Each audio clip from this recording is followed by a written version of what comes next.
여동생이 잔뜩 나온 지난화와 비교해서 이번엔 누나의 차례입니다. 하루노는 하치만에게 끼를 부리는데 술 한잔 걸치고 온 상태였죠. 셋은 함께 집에 들어가고 하루노는 요염하게 다리를 뻗으며 술을 마십니다. 여기서 술이라는 것은 성인과 미성년자의 차이를 나타내고 있습니다.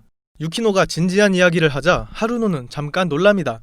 이어 유키노와 하루노, 엄마와 관련된 이야기라 하자 실망한 뉘앙스를 풍기죠. 유키노는 굴하지 않고 본가에 가서 이야기를 하겠다고 합니다.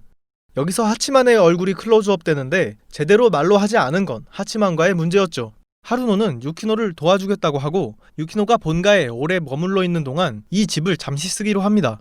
그녀는 편의점에 간다고 합니다. 유이가 유키노의 짐 정리를 도와주며 하루 자고 가고 하치만은 집으로 돌아가는데 하루노가 매복을 하고 있었죠. 둘은 유키노에 관한 이야기를 하며 정답이든 오답이든 말리지 않겠다는 하루노. 많은 걸 포기하고 어른이 되는 법이라고 합니다. 하루노가 하치만에게 앵기는데 한순간 표정을 싹 바꾸며 아무리 술을 마셔도 냉정한 자신이 있다고 합니다. 그리고 하치만에게도 너는 취할 수 없다는 의미심장한 말을 합니다. 학교가 끝나고 둘은 봉사부에 갑니다. 원래라면 이런 장면은 넣지 않았겠죠. 하지만 이번은 다른 게 유이는 봉사부가 없어질지도 모른다고 생각해서였습니다. 유키노가 없다면 봉사부는 의미가 없어질 것입니다. 유이는 봉사부를 더 하고 싶어 하죠. 담요를 봉사부에 놓는다는 것은 하고 싶다는 적극적인 의사이며 하치만도 소극적이긴 하지만 가자고 하니 갑니다. 하지만 항상 열려있던 부실의 문은 닫혀 있었습니다.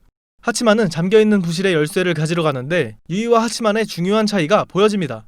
단순히 하치만은 미련하고 유이는 실용적으로 보일 수 있지만 여기서 의미하는 바는 하치만의 적극적인 태도와 유이의 소극적인 태도입니다.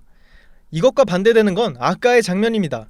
봉사부에 대한 유이의 태도는 겉으로는 적극적으로 보이지만 속으론 소극적입니다. 그에 반해 하치만은 마지못해 봉사부에 가는 것 같아도 잠겨있는 부실을 열기 위해 직접 찾으러 가는 적극적인 태도를 보여주죠. 여기서 유이의 태도는 마지막 장면과 이어집니다. 집으로 돌아온 유이는 못 본 척해 잊어버려라고 되뇌입니다. 짐 정리를 도와주는 유이. 하루노의 전화를 받고 유키노가 나가자 유이는 유키노의 침대에 있는 봉투를 보게 되는데 볼까 말까 잠시 고민하더니 결국 봐버립니다. 봉투 안에 있던 건 놀이동산에서 찍은 둘의 사진이었습니다. 여기서의 유이의 독백. 유이는 말하지 않으면 모른다고 해놓고는 모순적이게도 상처받는 게 싫어서 입으로 꺼내지 않고 못 본 척하라고 자신에게 되뇌이는 겁니다. 적극적인 것 같아도 실은 소극적인 유이였습니다. 봉사부에 찾아온 이로하.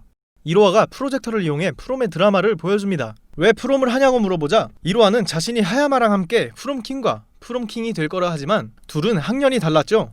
프롬을 철저히 계획하고 있는 이로하가 착각했다기보다 거짓말로 이유를 말하는 장면이었습니다. 말실수를 깨닫고 하치만에게 농담을 던짐으로써 화제를 돌립니다. 나를 위해서라고 당당하게 말하자 유키노는 이로하의 프롬 준비를 도와준다고 하는데 유키노가 스스로 해보고 싶다는 걸 알아챈 유이는 지켜봐주기로 합니다. 진심을 말하는 이로하에게 자신을 겹쳐본 것이겠죠. 하지만 여기서 유키노의 문제점이 보여집니다. 스스로 하고 싶다는 결정은 내렸지만 하치만에게 다시 물어보죠. 아직까지 계속 의존하고 있는 모습입니다. 이로하는 유키노를 이름으로 부르며 한 발짝 다가간 느낌입니다. 유이는 밝게 웃고 있지만 이내 표정을 바꾸죠. 이 장면은 하치만도 보고 있었는데 그도 유이의 심정 변화를 눈치챘으므로 후에 나오지 않을까 싶네요. 유이의 독백과 함께 나오는 이 제목은 오늘까지 그 열쇠에는 한 번도 손댄 적이 없다인데 이는 여러 의미가 담겨 있습니다. 열쇠는 항상 유키노가 가지고 갑니다. 오늘도 그랬고 봉사부실에 가면 자연스럽게 문이 열려 있었죠. 그래서 다들 건드린 적도 없고 건드리려고 하지도 않았습니다. 유키노를 놓고 본다면 꽤 많은 해석이 가능해집니다. 오늘까지라는 말은 앞으로 달라질 수 있다는 건데 이번 화에선 유키노가 스스로 하겠다는 큰 변화를 보여주었습니다. 열쇠를 사진이라고 생각한다면 유이가 유키노와 하치만의 사진을 보고 둘의 관계를 알아차린 것이라고 생각할 수도 있겠습니다. 느꼈지만 제대로 보지 않았던 것을 말이죠. 말하지 않으면 모른다는 유이지만 말했다간 관계가 전부 끝나버릴 두려움이 커서겠죠. 참 의미심장한 대사가 많은 이 화였습니다. 내천코의 특징이죠. 주어가 없는 대사를 계속 돌려 말합니다. 한편으로는 그게 매력이기도 하지만요. 리제루 리뷰 때도 언급했지만 작화 문제는 말하지 않겠습니다. 코로나 때문이니까요. 이상으로 2화 리뷰를 마치며 3화 리뷰로 찾아오겠습니다.